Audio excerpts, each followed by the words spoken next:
Imagine a world born from fire and chaos, a planet where survival was not a choice, but a constant, brutal battle. When the world was chaos, one species refused to die. This is the story of the first humans, our story, and how we survived the impossible. 2 million years ago, Earth was a different place. Massive volcanoes scarred the landscape, spewing ash into the sky, creating a world of dramatic, violent change. The air was thick with the scent of sulfur and smoke. Our ancestors, early hominins like Homo habilis and later Homo erectus, weren't the strongest or the fastest creatures. They had no sharp claws, no thick hides, no venom.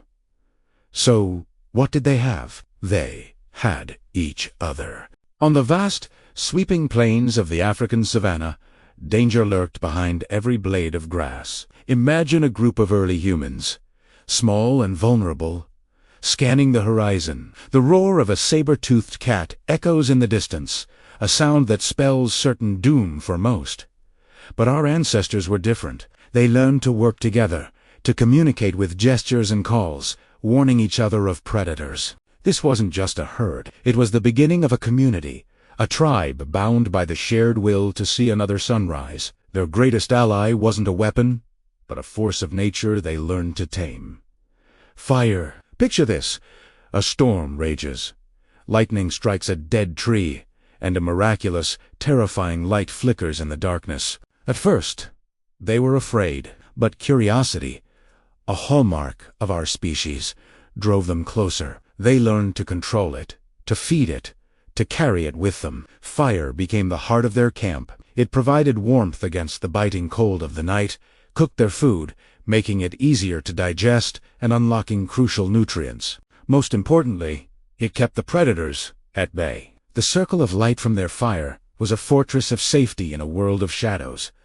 But the world was always changing. Ice ages gripped the planet, locking water in massive glaciers and turning lush forests into arid grasslands.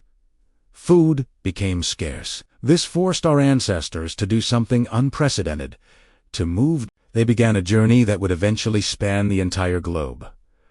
This was not a casual stroll. It was a desperate migration across treacherous landscapes. They faced scorching deserts, impassable mountains, and vast, unknown territories. Imagine a small band, their feet cracked and bleeding, their bodies lean from hunger, looking out over a new valley. They didn't have maps or compasses. Their guide was the sun, the stars, and an incredible instinct for finding resources. They followed animal herds, learned the patterns of the seasons, and discovered new plants. Every new environment was a puzzle they had to solve to survive. Their ability to adapt was their superpower. In colder climates, they learned to use animal hides for warmth. In coastal areas, they discovered the bounty of the sea. This journey was fueled by innovation. The first tools were simple, crude stones sharpened to an edge. But in the hands of Homo erectus, these stones became instruments of survival. They were used to butcher carcasses scavenged from a lion's kill,